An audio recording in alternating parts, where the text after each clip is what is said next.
Tu es en troisième? Tu veux savoir ce qui t'attend en mathématiques cette année? Bah reste avec moi, je vais tout te dire et même je vais te glisser quelques petits conseils, donc reste bien jusqu'au bout. Garde bien en tête qu'à la fin, tu as le brevet. Tu savais ou pas? Donc ça veut dire que en fait, tous les chapitres vont converger vers le brevet. Donc oui, on va le faire dans le cadre de la troisième, mais avec une petite pensée pour le brevet. N'oublie jamais ça.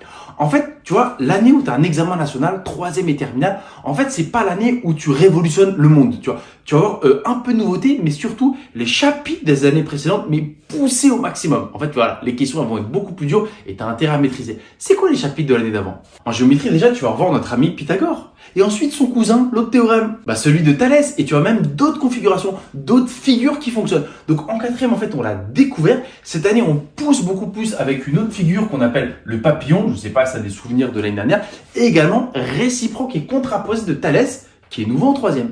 En quatrième, tu as vu cosinus. En troisième, en fait, on rajoute sinus et tangente. Donc, c'est trois éléments du triangle rectangle qu'on appelle trigonométrie. Donc, encore un chapitre qui vient un peu de quatrième, mais qu'on élargit, qu'on rend un peu plus puissant. Évidemment, on te remet nos amis les fractions et les puissances, vu les dernières, mais tu as intérêt à maîtriser. Les calculs vont être un peu plus stock, peut-être un peu plus indigestes, mais il faut les maîtriser. Et quand même, il y a un peu de nouveauté. En troisième, il y a une grande nouveauté, c'est un truc qu'on appelle les fonctions. En fait, les fonctions, voilà, c'est un truc nouveau, je ne peux pas te dire là en 25 secondes, mais tu découvriras, c'est un chapitre un peu nouveau qui continue, mais qui est un peu l'héritage de tout ce que tu as vu, notamment avec X. Et comment s'appellent les calculs avec X? Calcul littéral, et bah oui, qui va revenir. Ça aussi, en quatrième, tu as un peu découvert, développé, factorisé. Dans le chapitre calcul littéral, et donc en troisième, on pousse des factorisations plus compliquées, des calculs avec des moins de partout. Donc voilà, on pousse au maximum le calcul littéral.